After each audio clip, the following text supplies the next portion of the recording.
Уважаемые коллеги, добрый день. Здравствуйте. Сегодня предлагаю обсудить вопросы, связанные с развитием цифровых технологий в финансовой сфере, а конкретнее с внедрением и использованием цифровых валют и других активов. Это действительно очень динамичное, перспективное направление современной экономики, которое становится все более востребованным со стороны бизнеса, инвесторов, граждан практически во всем мире. Такие технологии уже начинают менять привычные схемы в торговле, в банковском деле, в сфере услуг, в международных расчетах. Нам в России важно, что называется, не упустить момент, своевременно настраивать правовую базу и регулирование, развивать инфраструктуру, создавать условия для обращения цифровых активов. Причем как внутри страны, так и в отношениях с зарубежными партнерами. Мы уже серьезно продвинулись в этой сфере. И коллеги сегодня, надеюсь, доложат о текущих результатах и дальнейших планах. При этом предлагаю сфокусироваться на вопросах, которые требуют особого внимания и дополнительных решений. Начну с пилотного проекта, который был запущен Центральным банком в августе прошлого года. Речь идет о тестовом, пробном использовании цифрового рубля. По сути, это еще одна форма нашей национальной денежной единицы. Ее особенность в том, что граждане и бизнес могут пользоваться цифровым рублем независимо от того, в каком банке у них открыт счет.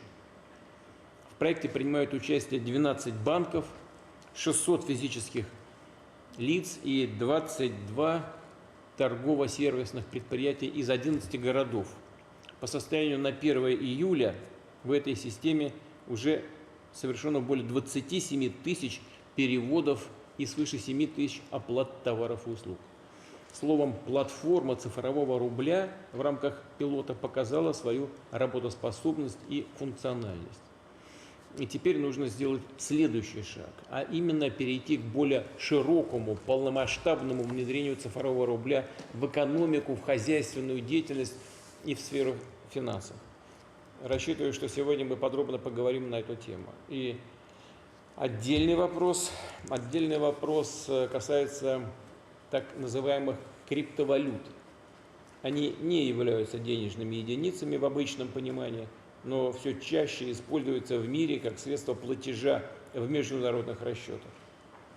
В свою очередь, добыча или так называемый майнинг цифровых валют может производиться фактически в любой точке планеты, но для этого требуется много электроэнергии. По оценкам Минэнерго, в России ежегодно на эти цели расходуется 16 миллиардов киловатт-часов, то есть почти 1,5% общего потребления электроэнергии в стране. И цифра продолжает расти. Факторы такого роста в целом понятны. Это сравнительно низкие цены на электроэнергию у нас, мобильность оборудования для майнинга криптовалют и так далее. Но что здесь должно привлекать наше внимание и что здесь настораживает? Неконтролируемый рост потребления электроэнергии для добычи криптовалют может привести к дефициту мощности в отдельных регионах.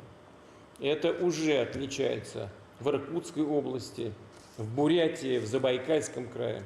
Вопрос на самом деле острый и чреват серьезными последствиями для предприятий систем ЖКХ конкретных городов и поселков. Коллеги из регионов прямо говорят о своих опасениях на этот счет. Согласен с ними. Очевидно, если не будет свободной мощности, если она будет выбрана так называемыми майнинговыми фермами, то новые предприятия, жилые кварталы, социальные объекты просто столкнутся с перебоями поставок, с нехваткой электроэнергии. А перспективные инвестиционные и инфраструктурные проекты будут поставлены на паузу. Здесь нужно принять правильные своевременные решения, в том числе системные на уровне федерального закона. Я уже давал поручение урегулировать майнинг цифровых валют в России, включая вопросы налогообложения этой деятельности и тарифные решения. Давайте сегодня обсудим, что удалось сделать и как в дальнейшем должна быть построена эта работа. Давайте перейдем к обсуждению предложенных тем.